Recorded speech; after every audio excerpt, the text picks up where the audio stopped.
11 की जगह फ्रैक्चर थे। सरकारी छोटी सी नौकरी थी। जब 9 दिन जेल के अंदर रहेंगे तो नौकरी कहाँ रहेगी। वहां से छूटने के बाद 9 दिन बाद जैसे मायावती ने हमें जेल के अंदर किया, लेकिन मेरी स्वच्छ आत्मा ने कहा कि अब तो कभी गद्दी पर आसीन नहीं हो पाएगी, और आज तक गद्दी पर आसीन नहीं हो पाएगी। वो खूब कहती है कि मैं जो इसी का समर्थन करती हूँ, मैं आपके आकर भाषण का समर्थन करती हूँ, लेकिन मैं दावे के साथ कहता हूँ कि तू अब कभी गद्दी पर आसीन नहीं हो पाएगी, इतना भी जोर लगा ले। हम लोग एक केसरिया झंडे के नीचे आंदोलन करने के लिए तैयार है। देश के लोग कहते हैं कि 34% और 64%, 34% हम आरक्षण वर्ग के लोग हैं और 64% आरक्षण वर्ग के लोग हैं, और आरक्षण वर्ग की रहनुमाई करने वाले सभी राजनीतिक दल। अरे कब तक भगोगे तुम भगते ही रहोगे। मैं गारंटी के साथ कह रहा हूं, जब तक आप संसद और विधानसभा में घुसने की तैयारी करोगे। क्या कर लिया हम लोगों ने? आने वाले समय में एक अनारक्षित वर्ग का आदमी एक पार्टी के विरोध में खड़ा होगा, और विधानसभा में मुख्यमंत्री भी हमारा होगा और प्रधानमंत्री भी हमारा होगा। तुमसे खड़ा होना पड़ेगा। हम भी ऐसे के विरोध में खड़े हुए।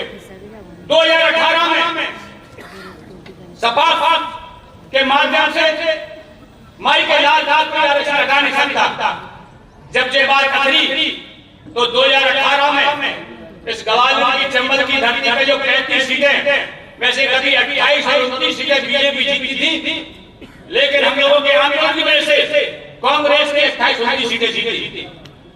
हम लोगों ने प्रयोग के तौर पर अंबा की धरती पर हिजड़ा खड़ा किया, किन्नर खड़ा हुआ, गुड़ी गुड़ा के नाम के लश्कर में खड़ा किया।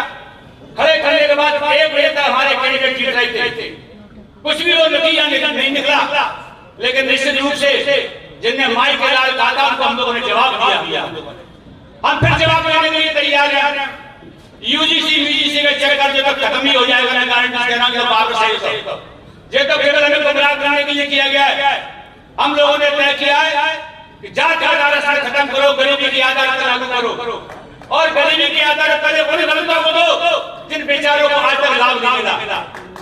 एससी का दुरुपयोग हो रहा है, सब कह रहे हैं, मजिस्ट्रेट कह रहा है, सुप्रीम कोर्ट कह रहा है, तब इसको समाप्त करो इसको। लेकिन समाप्त कब होगा? जब आप सब लोग इकट्ठे हो जाओगे सब। हमने तय कर लिया अखिल भारतीय क्षत्रिय महासभा में राष्ट्रीय अध्यक्ष में, तो मैंने कहा कश्मीर से लेकर कन्याकुमारी तक हमारी घाट पे घाट बनी हुई है। हमें दिल्ली भोपाल जाने वाली नहीं है। हम केवल रोड पर निकल के खड़े हो जाए तो पूरा हिंदुस्तान जाम हो जाएगा। हम लोगों ने राष्ट्रीय कार्यकारिणी बैठक में तय किया और कहा कि इन 3 बिंदुओं पर जाति